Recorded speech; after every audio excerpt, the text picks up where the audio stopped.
The Festival of Motorsport at Victoria's Phillip Island this weekend kicks off Australia's celebration of 50 years of Formula 5000. The international challenge at the magical seaside circuit will bring together more than 30 of the 5.0-litre open-wheelers, igniting in particular the always intense rivalry between Australians and New Zealanders. The beauty of F5000 is the variety of the machinery, with internationally renowned makes Lola, Chevron, Eagle and McLaren, as well as those like the Australian-made Matic A50 and Elfin MR8. It is this diversity that will make it hard for the efforts to create a modern F5000 with a generic chassis and engine to replicate the popularity of the older cars and be anything more than a support category to supercars. Often complementing the F5000 cars is the art-historic Formula 1 machine. And this time John Bowe, a longtime champion in open-wheelers and touring cars, will pilot a 1974 F1 March. On the program at the annual Pre-Grand Prix Festival this time too are some classic sports racing cars not seen in Australia before and with history at Le Mans and in North America's much-loved but short-lived Can-Am series. Among that lineup are Porsche 962, a Lola T296 and a McLaren M8F, while also new to the event is a De Tomaso Mangusta. Another car of great interest will be Carroll Shelby's Allard GX2. Also to be driven by Bowe. The festival organizers, the Victorian Historic Racing Register, are chuffed to have two Pro Sport 3000 Group C cars running, one Ferrari-powered, the other with a Cosworth double 4-valve engine recently imported from Britain. David Reynolds is a star in supercars these days, driving a Holden Commodore, including winning last year's Bathurst 1000. But this weekend he will be at the wheel of a historic Trans Am Ford Mustang. The festival also will host the Australian launch of the latest RS3 Rush Mustang by Mustang Motorsport. While historic racing is incredibly strong all around the country, the Phillip Island Festival is the largest and is recognized internationally as being among the world's top 10 historic motor race events. Just one day of Formula 1 testing left now before the new cars are packed for the flight to the season-opening Grand Prix in Melbourne. Daniel Ricciardo in Red Bull's Renault-powered RB14 set the pace and a track record, albeit unofficial, on the second day of the second four-day test in Barcelona, but Ferrari's Sebastian Vettel went almost a full second quicker last night.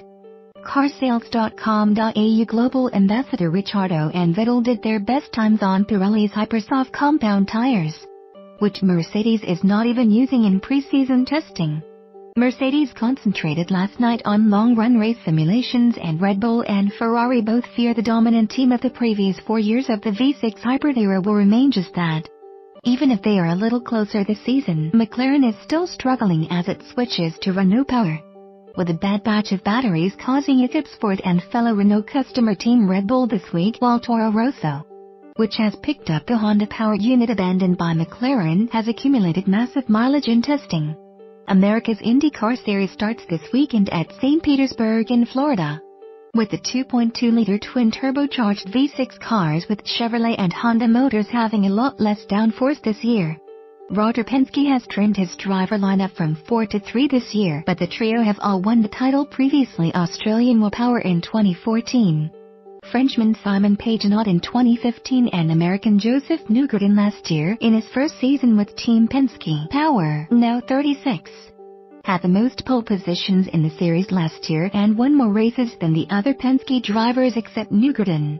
But he wound up last of the four, who included Brazilian Helio Castroneves, now pensioned off to the captain's latest sports car racing venture with Honda Power.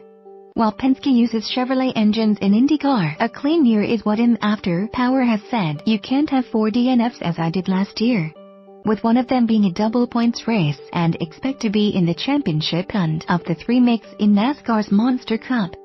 Ford has the oldest body style. Its Fusion is 2 years old, yet the Blue Oval has led almost 84% of the laps in the 3 races so far this season, 669 laps of 799 at Daytona, Atlanta and Las Vegas, while the new Chevrolet Camaro won the Daytona 500. A Stewart-Haas Ford driven by Kevin Harvick was victorious at the next 2 races. Toyota won 16 of the 36 Cup rounds last year to the 10 each of Chevrolet and Ford, with what was then its new Camry bodywork, under rules that almost have the downforce on the thundering stock cars. However, the Japanese brand is winless this season, and many are thinking that NASCAR's new high-tech inspection system may have contributed to curbing Toyota's edge. That system this week also has found 2 violations on Harvick's victorious Las Vegas Ford: a failed support brace that caused the rear windscreen to cave in and a rocker panel not made of aluminum as required. The penalties, subject to appeal, are $50,000 fine for crew chief Rodney Childers and a 2-week suspension for car chief Robert Smith, with 20 driver and owner points lost as well as points towards the end of season playoffs. A highlight of the 3rd round of the World Rally Championship in Mexico this weekend is the return of 9-time champion Sébastien Loeb after a 3-year absence.